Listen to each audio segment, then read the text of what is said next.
రేపు పార్టీలో చేరినాను దానికన్నా వాపసు వచ్చినాను. ఎందుకంటే తెలుగుదేశం పార్టీ పుట్టినప్పటి నుంచి ఉన్నాం మేము. అయితే ఈనాడు మీరు ఇది చాలా ఎగ్జాగరేషన్గా అనుకోకండి. చంద్రబాబు నాయుడు గారి నాయకత్వము ఈ దేశ రాష్ట్రానికి చాలా అవసరం, చరిత్రాత్మకంగా అవసరమైంది. ఒక ఎగ్జాంపుల్ చెప్తాను. రేపు ఏప్రిల్ నుంచి 12 లక్షల కోట్ల అప్పు కట్టాల. ఆదాయం లేదు రాష్ట్రానికి, ఆదాయ వనరులు లేవు, భూములు విలువలు లేవు. కోకాపెట్ట మాదిరిగా 1,40,00,000 అమ్మేదానికి ప్రతి ఒక్కరి చర్మం ఒలచబడుతుంది.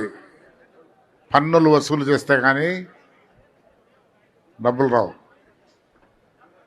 మరి ఎట్లా చేస్తారో మహానుభావుడు చంద్రబాబు నాయుడు గారు. అయితే ఆయనకు ఆ కెపాసిటీ ఉంది. నేను చూసిన ఆయనతో సహవాసం చేసి చూసిన ఆ కెపాసిటీ ఆయనకు ఉంది. కాబట్టి అటువంటి కెపాసిటీ ఉండే వ్యక్తి రావాల్సిన అవసరం చాలా ఉంది. అంతేగాని అతన్ని ఎక్కువగా నేను పొగట్టంలే. అతని అవసరం ఈ రాష్ట్రానికి ఇప్పుడు చాలా చాలా అవసరం ఉంది.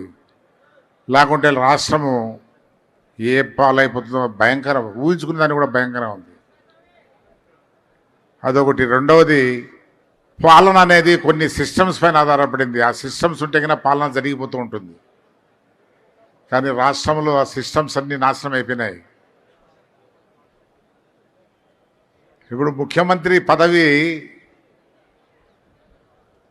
అది లగ్జరీ పోస్ట్ కాదు. ముఖ్యంగా ఈ టైంలో చాలా భయంకరమైన పోస్ట్ అది. మరి చంద్రబాబు నాయుడు గారు ఎట్లా చేస్తారో కానీ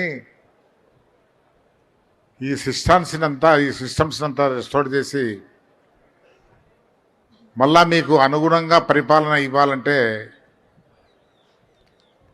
ఒక పక్క నిధులు సేకరించాలా, ఒక పక్క ఈ అరాచక పాలన పక్కకు పెట్టేయాలా.